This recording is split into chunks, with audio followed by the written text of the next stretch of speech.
সবাইকে ওয়াইআই স্টাডি সেন্টারে স্বাগত। আশা করি তোমরা সবাই ভালো আছো। যেহেতু আমি প্রিভিয়াস ক্লাসে বলেছিলাম যে ট্যাক্সোনমির কথাটা বলেছিলাম বা ট্যাক্সোনমির ব্যাপারে বলেছিলাম, তো আজকে আমরা ট্যাক্সোনমিক হায়ারার্কি এটা সম্পর্কে জানবো। আচ্ছা, ট্যাক্সোনমি হায়ারার্কি তাহলে কি জিনিসটা, এটা আমাদের জেনে নেওয়া দরকার। তো এই ট্যাক্সোনমি হায়ারার্কি জিনিসটা হচ্ছে, আচ্ছা দেখে নাও আগে এখানে কি বলেছে।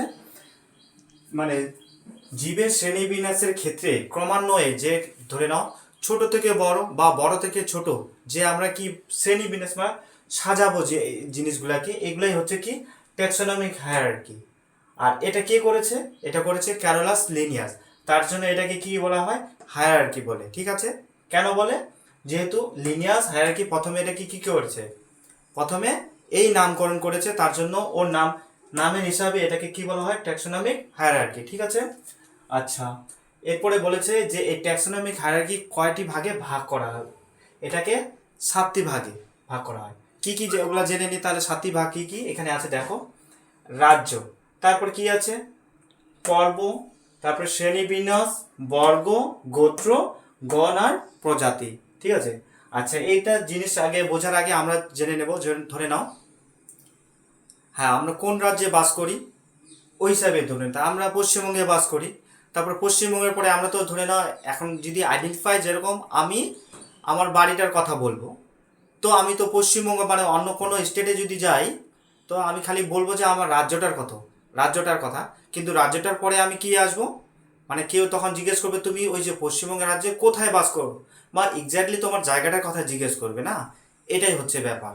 মানে যেরকম কোনো কিছু প্রজাতি কোন রাজ্যের মধ্যে আছে, বা কোন কিংডম, বা এই যে দেখো কোন রাজ্যের মধ্যে আছে। এই রাজ্যের মধ্যে যেরকম আমরা ধরে নাও, সিম্পল আমি মানুষের ক্ষেত্রেই বলছি, আমরা এই রাজ্যের মধ্যে যেরকম হিন্দু, শিখ, খ্রিস্টান, বৌদ্ধ যত কিছুই ধরনের আছে, সবাই একসাথেই কিন্তু বাস করি না। হ্যাঁ, একসাথেই বাস করি। এখন ওটা হয়ে গেল রাজ্য, রাজ্যের মধ্যে সবাই বাস করি। এখন ওই রাজ্যের মধ্যে যখন পার্টিকুলার তোমাকে বলবে যে কোন রাজ্যটার মধ্যে সব থেকে কারা বেশি বাস করে, এই এই হিসাবে ওটাই কি হয়, যেরকম পর্ব বা যেটাকে আমরা বলি ডিভিশন। ঠিক আছে। আর শ্রেণী, তারপরে কোন ক্লাসের মধ্যে পড়ে যায়। তারপরে বর্গ, ঠিক আছে, বর্গটাকে আমরা ইংলিশে কি বলবো? অর্ডার। তারপরে গোত্র বা ফ্যামিলি, যেটা আমরা বলি যেরকম আমাদের ফ্যামিলির মধ্যে কে কে আছে সেই হিসাবে। সেরকম প্রজাতির ক্ষেত্রে বা মানে প্রাণীদের ক্ষেত্রেও আমরা ওটাকে মানে ভাগ ভাগ করে দিব। তারপর কি আছে? গণ, যেটাকে ইংলিশে বলবে জেনাস। আর তারপর লাস্টে আছে প্রজাতি বা স্পেসিস, যেরকম আমরা মানুষগুলো কোন স্পেসিস, এখানে দেখো সেপিয়েন্স যেটাকে বলে। ঠিক আছে। আর এই যে দেখো না, এখানে আছে গণ আর একটা প্রজাতি। তোমরা মনে হয় অবশ্যই জানো সব কিছুর, এমনি তোমরা যেরকম সাইন্টিফিক নামগুলো জানো তো। আচ্ছা, মানুষের সাইন্টিফিক নামটা জানা আছে তোমাদের? হ্যাঁ, এই যে এখান থেকে একটু ধারণাটা নিবে দেখো। যখন মানুষের সাইন্টিফিক নেম বা বিজ্ঞানসম্মত নাম যখন আমরা জানতে যাই, তখন আমরা কি বলি? হোমোসেপিয়েন্স।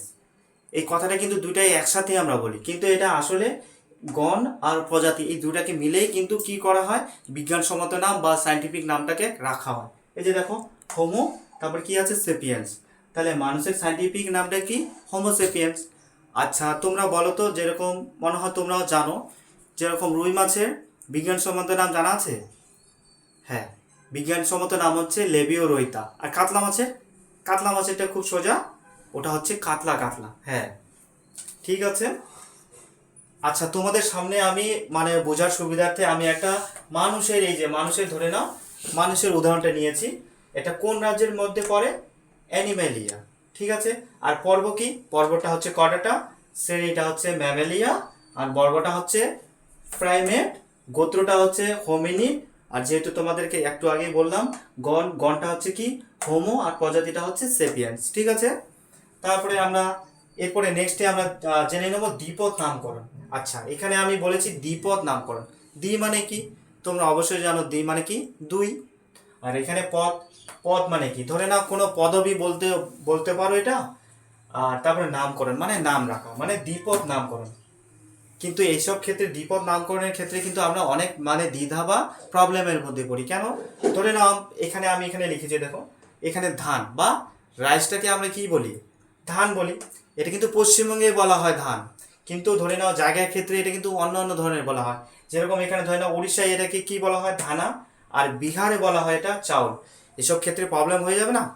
সেই জন্য এসব যাতে প্রবলেম না হয়, ধানটাকে যে একটা যেরকম আমরা জায়গার ক্ষেত্রে এটা অন্য ক্ষেত্রে বলতে পারি, কিন্তু বিজ্ঞানসম্মত নাম বা ইন্টারন্যাশনাল যে অন্য কোনো আমরা যদি স্টেটে যাই বা অন্য কোনো কান্ট্রিতে যখন যাই, মানে আমরা যদি যেরকম ধান বা এটাকে প্যাডি বলে না, ইংলিশ প্যাডি বলে, এই ধানটার কথা আমরা যখন যদি বলতে যাই যে কোনো জায়গায় যাই না কেন, আমরা ওই একটাই নাম যদি বলি, যেরকম ওর বিজ্ঞানসম্মত নামটা যদি বলি, তাহলে যে কোনো আমরা কান্ট্রিতে যাই না কেন ওই ধানটাকে ওরা ধানেই মানে চিনবে বা প্যাডি হিসাবেই চিনবে।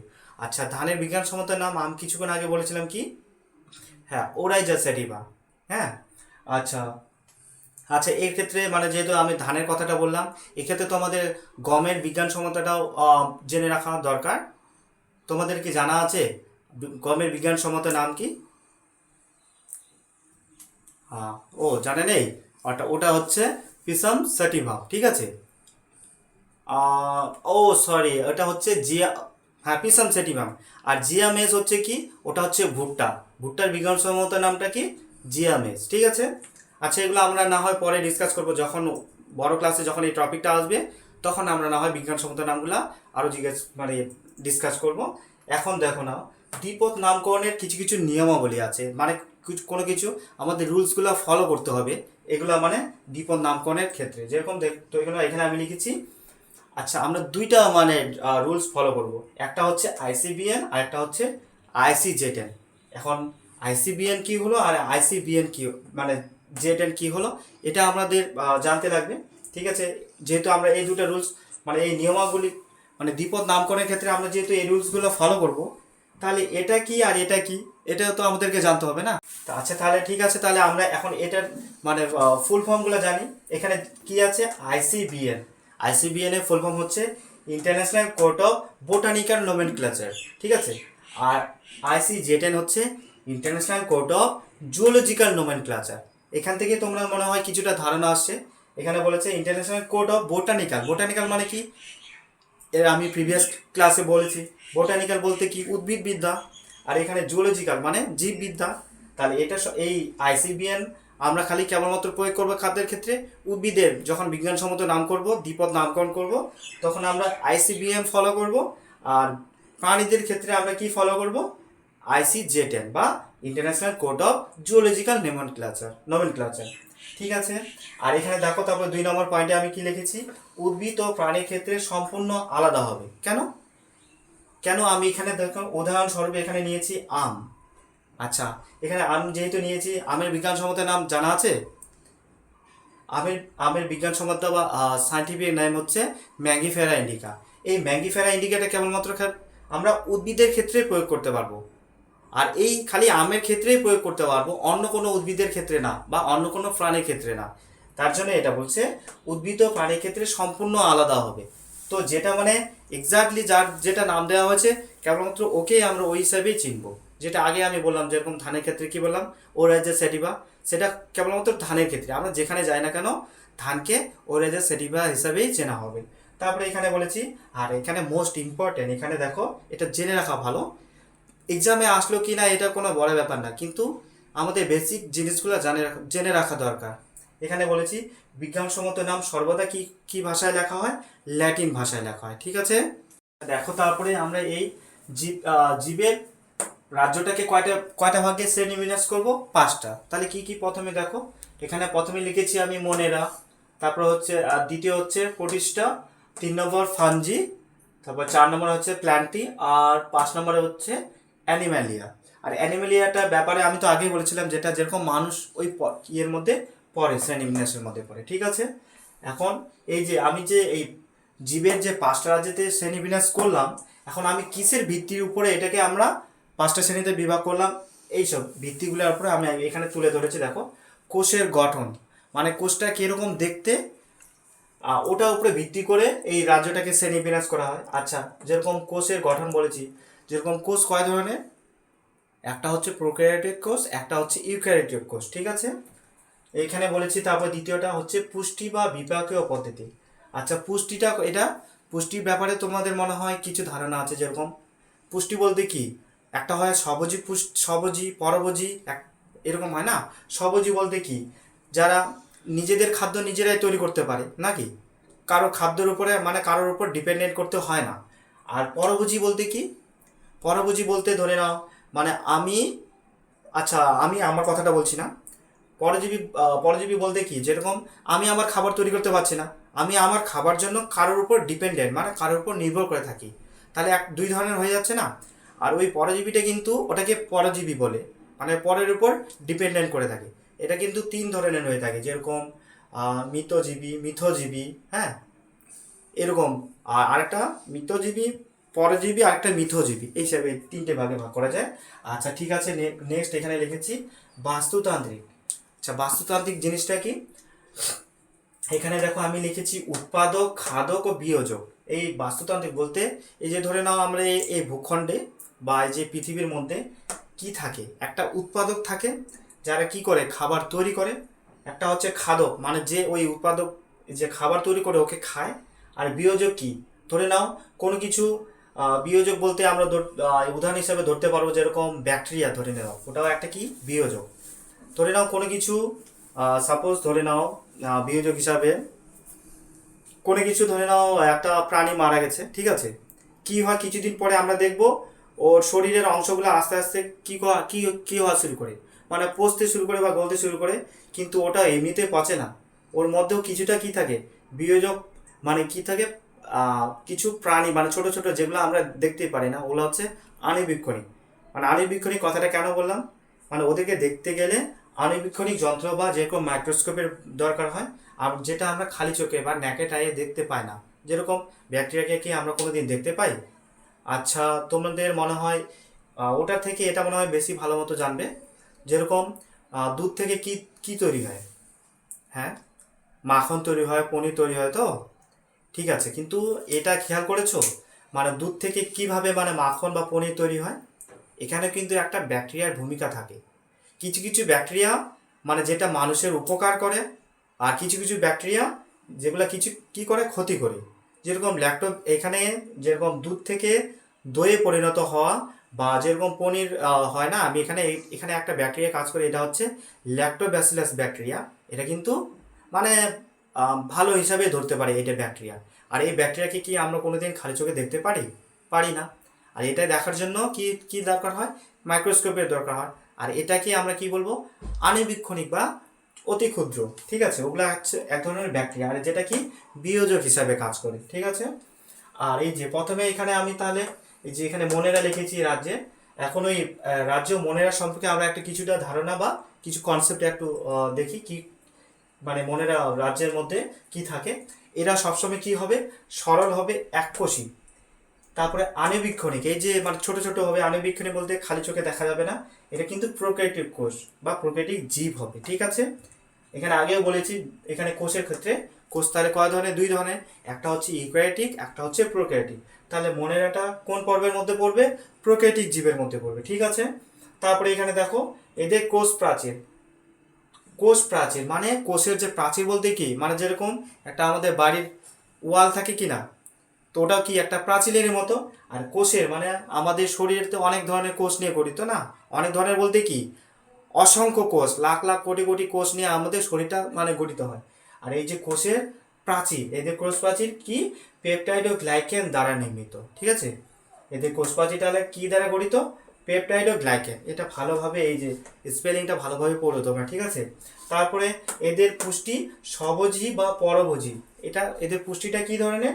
দুই ধরনের হতে পারে। স্বভোজী বলতে কি যারা নিজেদের খাদ্য নিজেরাই তৈরি করতে পারবে, আর পরভোজী বলতে কি এরা খাবারের জন্য আবার অন্যের উপরেও নির্ভর করতে পারে। এটা কিন্তু এখানে তার তার জন্য তাহলে মনেরা পর্বের রাজ্যটা মানে প্রাণীগুলা মানে খাবারের বা পুষ্টির জন্য দুটার উপরে নির্ভরশীল, ঠিক আছে। তারপর 4 নম্বরে এখানে দেখবো বাস্তুতন্ত্রে বিয়োজক রূপে কাজ করে, যেরকম ব্যাকটেরিয়া, যেটা আমি আগেই বললাম। তাহলে বিয়োজক রূপে কাজ করে মানে কি, মানে কোনো কিছু মানে ধ্বংস করতে বা ইয়ে করতে ওটা হেল্প করবে, ঠিক আছে। ঠিক আছে, তাহলে এরপরে আমরা রাজ্য প্রতিষ্ঠা ওটা সম্পর্কে জানি। এখানে দেখো কি লিখেছি, এটা অবশ্যই এককোষী, ইউক্যারিওটিক ও নিউক্লিয়াস যুক্ত, ঠিক আছে। এখানে এই যে এই জায়গাটা একটু ফলো করবে, যেহেতু এখানে আমি বলেছি কি নিউক্লিয়াস যুক্ত, তাহলে এটা মনে রাখবে অবশ্যই এটা কি হবে, ইউক্যারিওটিক হবে, ঠিক আছে। আর তারপরে এখানে বলেছি পুষ্টি। পুষ্টিটা কি ধরনের? স্বভোজী হবে, মানে নিজের খাদ্য নিজেরাই তৈরি করতে পারবে, তার সাথে সাথে এরা পরভোজী প্রকৃতির, মানে অন্যের উপরেও ডিপেন্ড করে থাকবে। ঠিক আছে, মানে দুই ধরনের হয়ে থাকবে। কোন রাজ্যের? প্রদেশটা। ঠিক আছে, তারপর নেক্সট পরভোজী। পুষ্টি হলোজায়িক, পরজীবী ও পরভোজী প্রকৃতির, মানে এদের পুষ্টিটা কেমন হবে? পরভোজী হবে, পরজীবী আর পরভোজী সব ধরনেরই হবে। তারপরে এখানে দেখো, এখানে লিখছে ঘনপথ, সিলিয়া ও ফ্লাজেলা। এগুলো কিন্তু ঘনপথ বলছে না, সিলিয়া ও ফ্লাজেলা এগুলো হচ্ছে কিন্তু, যেরকম এখানে উদাহরণস্বরূপ আমি অ্যামিবা নিয়েছি। অ্যামিবার যদি ইয়েটা দেখে থাকো, এটা তো প্রাণী না, আর এগুলো হচ্ছে কিন্তু, এটা হচ্ছে মানে ঘনপথ যেহেতু বলেছি, এগুলো হচ্ছে মানে ওদের ভাসতে বা এক জায়গা থেকে আরেক জায়গায় যেতে সাহায্য করে। আমাদের যেরকম পা আছে সেরকম এগুলো হচ্ছে মানে পায়ের মতোই কাজ করে ওর অ্যামিবার। ঠিক আছে, সিলিয়া ও ফ্লাজেলা। তারপরে এখানে দেখো 5 নম্বরে কি আছে? বাস্তুতন্ত্রে এরা প্ল্যাঙ্কটনের ভূমিকা পালন করে।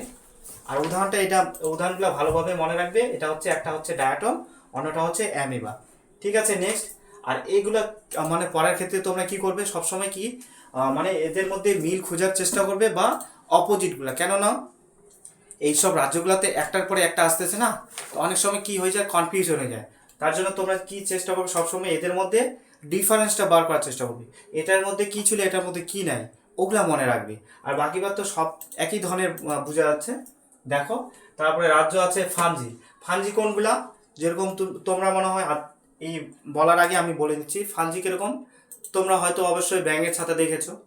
তো ব্যাঙের ছাতা কিরকম? ওটা মানে হোয়াইট হোয়াইট দেখেছো তো, মানে সাদা কালারের হয়ে থাকে।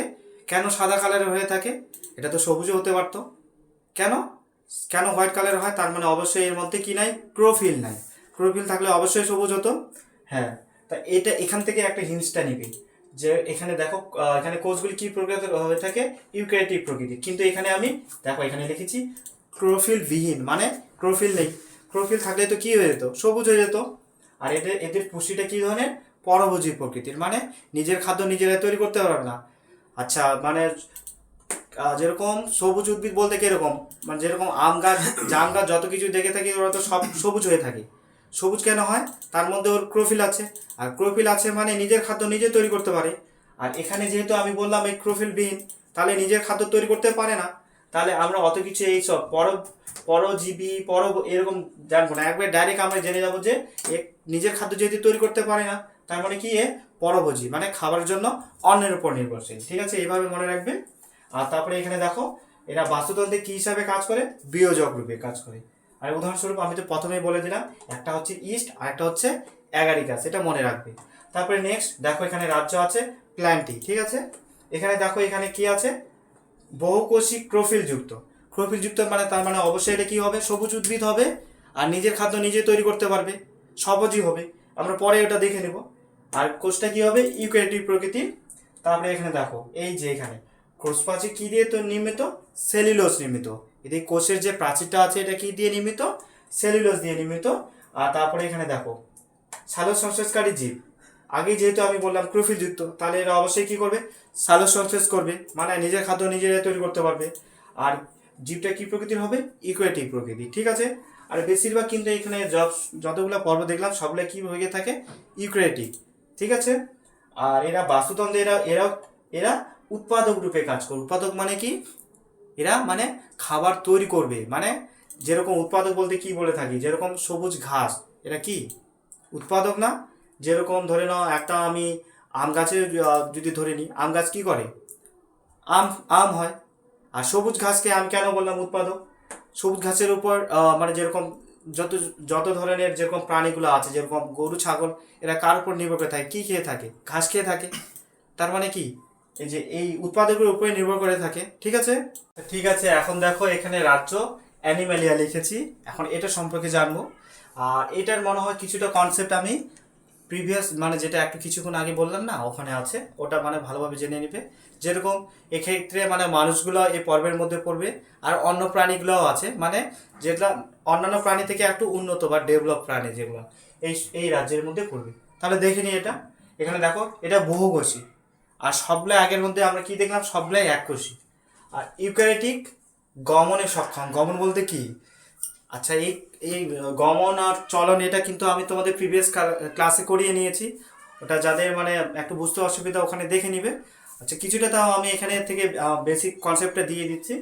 গমন বলতে কি, মানে গমন বলতে এক জায়গা থেকে আরেক জায়গায় আমরা স্থান পরিবর্তন, মানে যেরকম আমাদের অঙ্গ প্রত্যঙ্গ আছে, অঙ্গ প্রত্যঙ্গ মানুষের অঙ্গ প্রত্যঙ্গ বলতে গেলে যেরকম হাত পা আছে, আমরা এক জায়গা থেকে কি করি অন্য জায়গায় যেতে পারি, কিন্তু সেসব ক্ষেত্রে মানে উদ্ভিদের ক্ষেত্রে তারা পারে না, কেবলমাত্র খালি ওরা অঙ্গ পতঙ্গগুলো সঞ্চালনই করতে পারে। ঠিক আছে, তারপরে নেক্সট এখানে আছে কোষ প্রাচীর থাকে না, কোষ প্রাচীর থাকে না। তারপরে সঞ্চিত খাদ্য হচ্ছে গ্লাইকোজেন প্রকৃতির।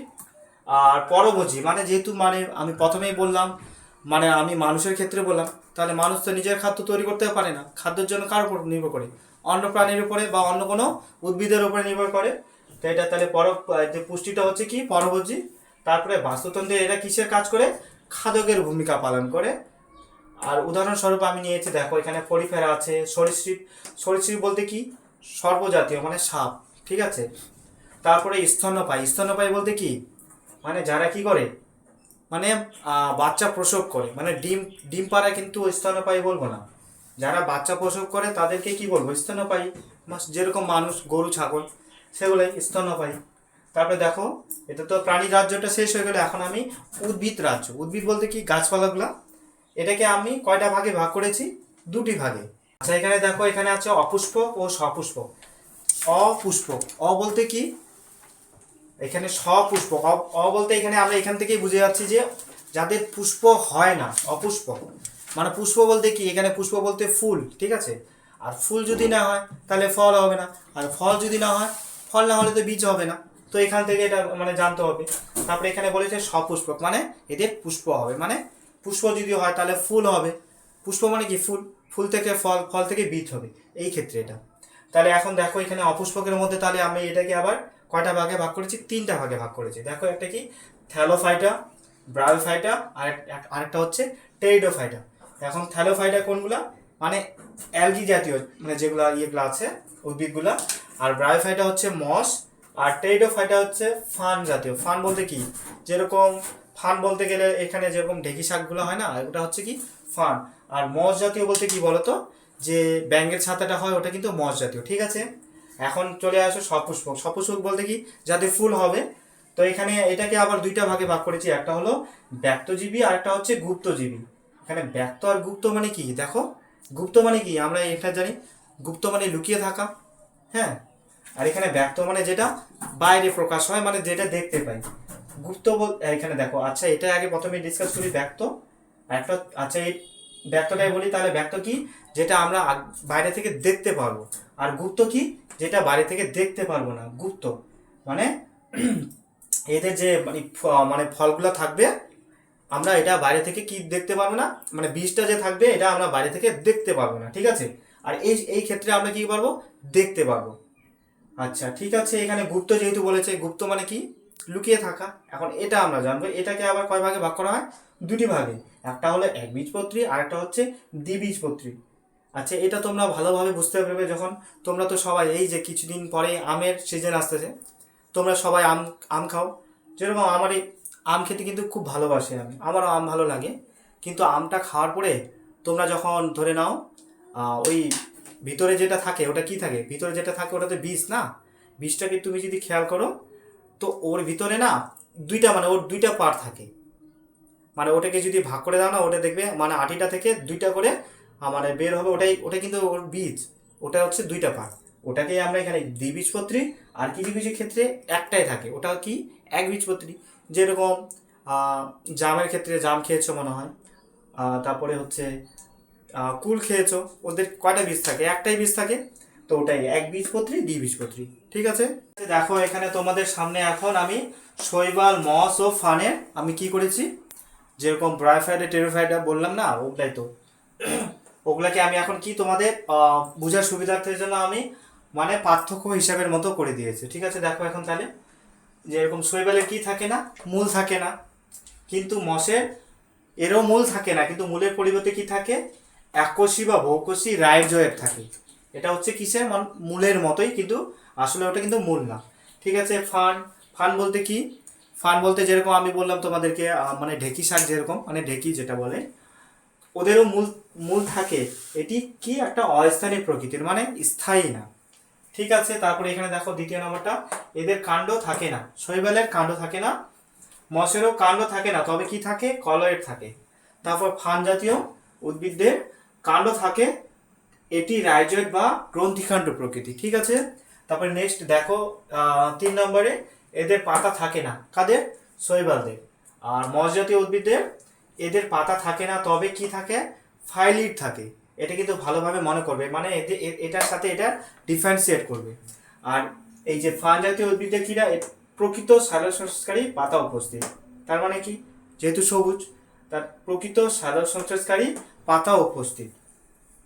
তারপরে 4 নম্বর চলে আসে, এরা অপুষ্পক, মানে কি, এদের ফুল থাকে না, এই যে এখানে লিখেছি, তাই ফুল ফল বীজ গঠিত হয় না। আর এই মশ জাতীয়টা, এরা অপুষ্পক, ফুল ফল বীজ গঠিত হয় না। ঠিক আছে, তারপর ফান জাতীয়, এরা অপুষ্পক, তাই ফুল ফল বীজ গঠিত হয় না। তিনটার ক্ষেত্রে ফুল ফল গঠিত হয় না।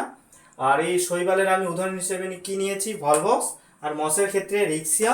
আর ফানের ক্ষেত্রে মার্সিলিয়া। ঠিক আছে, এটা তোমরা ভালোভাবে ডিফারেন্সিয়েট করবে। ঠিক আছে, তাহলে নেক্সট ক্লাসে আমি তোমাদের ব্যক্তজীবী আর গুপ্তজীবী ওটা নিয়ে তোমাদের ডিসকাস করব বা আলোচনা করব। তাহলে আজকের জন্য এটুকুই, বাই।